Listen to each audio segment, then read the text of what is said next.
Balukag may content creator na tinutuligsa ka. At talaga, sino? Itago na lang natin sa pangalang scientific calculator kasi mahilig naman siya magsalita about science at scientific. Oh, interesting. Paano ba pakasabi? Magaling ka naman daw, pero bobo ka. Eh mali pala, ang sabi pala, isa kang tangalog. Tangalog as in tanga na Tagalog? Precisely. Paano yun? Sinabihan niyang magaling tapos tanga pala? Ano yun? Okay pa ba siya? Anyway, baka hindi naman ako. Paano ba yung pakasabi? Dahil daw nag-mislead ka daw ng mga tao. Nagawan mo daw kasi ng mga video yung mga comments. Napatos mo. Alin ba doon? Ginawan mo daw kasi ng content yung isang comment tungkol doon sa pag-mention ng pangalan about kay Kiefer Alas bilang mastermind. Tapos napaka-play safe ka daw. Para mong sinabi mong babasahin mo lang, pero ang intention mo is to mislead the people. Wait. Parang hindi ko naman ginawa yun. Ang tanong, natapos niya ba yung video? Yun lang. Eto ba yun? Palagi daw palang tulala si Sam. Dalawa kasi to guys eh. Kung relative or concerned ka talaga kay Sam, better na pumunta ka sa lugar ni Nanay Robilin. Makiusap ka, mag-attempt ka makiusap sa kanya. And as far as we are aware of, ano naman silang ginagawang ritual. Maapektuhan lang din naman talaga niyan if totoo yung mga taong nakakaalam at may alam at totoong may kasalanan kung meron man. Mahirap po kasing lituhin yung taong nagluluksa. Mahirap din po itong paniwalaan. Lalo na sa ganito mong paraan ipina-upload ang mensahe mo. Parang iba. Alin ba ito? Ayon po kay Barry Hayes, imbestigahan niyang mga yan. Alam, may minensyon na pangalan. Babasahin ko lamang po si Jared Bahay, Kiefer Alas at Espinosa. Si Jared Bahay, Espinosa at Alas. Uy, binabasa ko lang to be. Sobrang bigat ng aligasyon na to.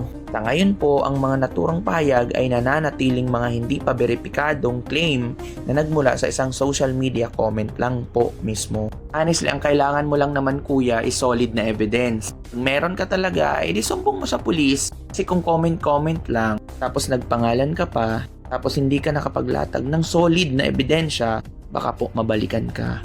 Pero tayo guys, may mga aligasyon at spekulasyon naman tayo. Pero hirap na hirap pa rin tayong patunayan yun. Kasi wala nga pong konkretong kwento at wala tayong hawak na solid na ebidensya hanggang ngayon. Feeling ko hindi ako kasi iba yung napanood niya eh. Basta feeling ko ikaw. Tapos nagpangalan pa siya. Paano kung sabihin niya daw na walang kasalanan yung dalawa? O di paano na? Parang sinasabi niya, alam na alam niya sa sarili niyang walang kasalanan or kinalaman yung dalawa habang hindi niya alam ang pagkakaiba ng kinalaman sa kagagawan. O may kinalaman versus may kagagawan. Baka hindi ako.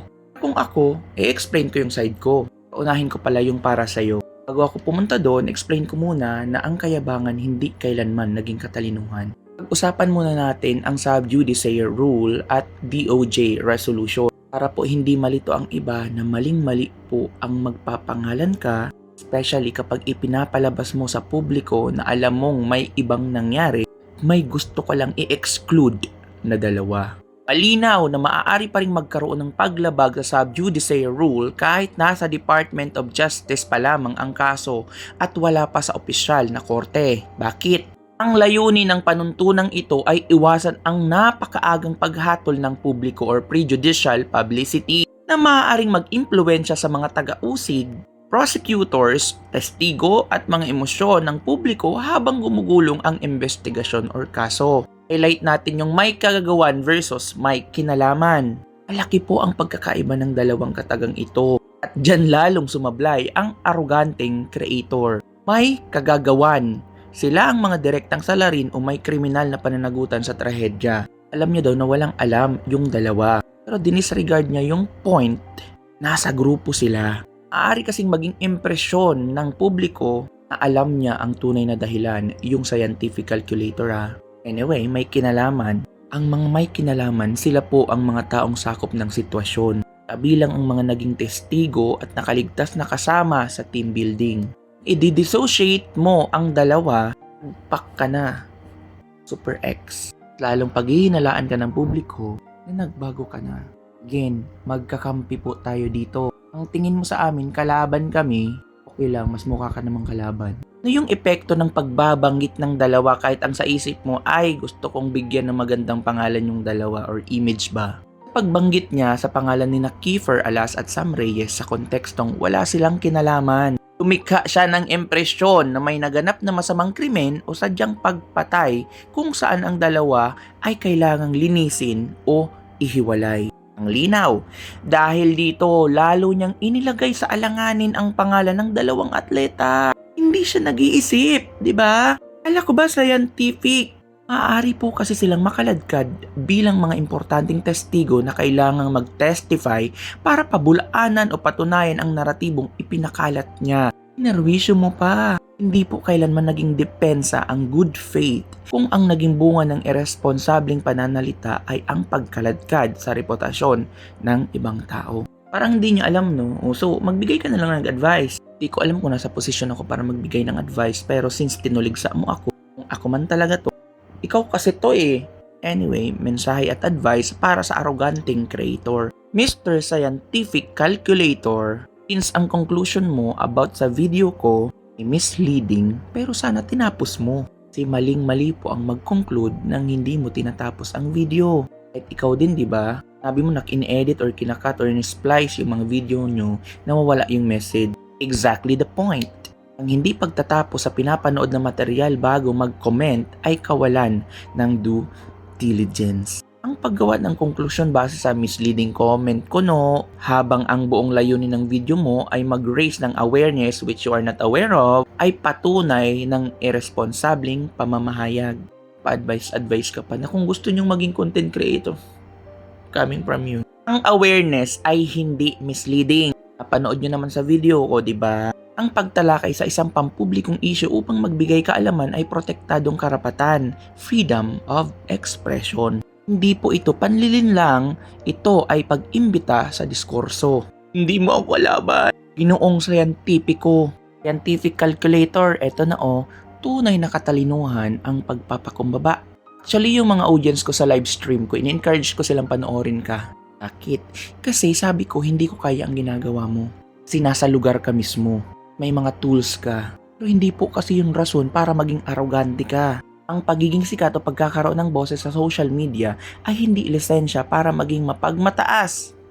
Ang matalinong creator ay nakikinig, papasuri at marunong tumanggap ng pagkakamali kapag napatunayang kulang ang kanyang impormasyon. Ikaw yung kulang ang impormasyon, kinig ka. Diba scientific calculator, lagi mong nabibigkas ang science. Lahat naman talaga may science.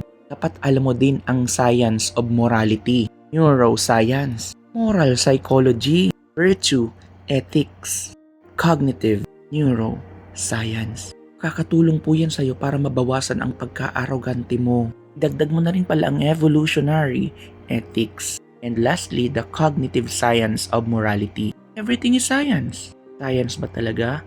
Pero sa pinapakita mo parang politics. Politics is everywhere, but politics is not everything.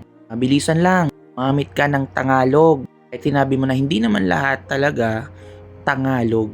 Ang paggamit ng terminong Tagalog, kahit pasabihin hindi naman lahat ng vloggers ay Tagalog, ay isang mapanirang salita na may malakas na epekto sa mga Tagalog at maging sa mga professional. Samantalang ako ipinaglaban ko ang Bisaya. Ako ba talaga to? Ang kalahatang pang-insulto, collective insult. Kasi nga ginamit mo yung log as Tagalog. Ang pagkakabit ng salitang tanga sa isang ethno-linguistikong grupo o wika ay isang uri ng diskriminasyon at panlalait sa identidad. Naapektuhan kasi nito ang dignidad ng mga profesional na manunulat, guro at mga mamamahayag na gumagamit ng wikang Tagalog o Filipino sa kanilang marangal na trabaho. Responsableng paglalahat, sweeping generalization. Ang paglalagay ng disclaimer na hindi naman lahat ay hindi nag-aalis sa bigat ng insulto. Na lang alam mo, scientific calculator, para itong pananampal na sinundan ng salitang biro lang. Gets? Ang pinsala sa kultura at wika ay nagawa na. Eto, basahin nyo na lang. Eto pa, pagod na ako. Eto pa. Basahin mo to, epekto sa content creation community. Pero kung may mga ebidensya ka na magpabida-bida. Bigay mo kay Nanay Robilin o sa otoridad. Iwasan ng kayabangan. No support pa naman kita. Tapos ganyan ka lang.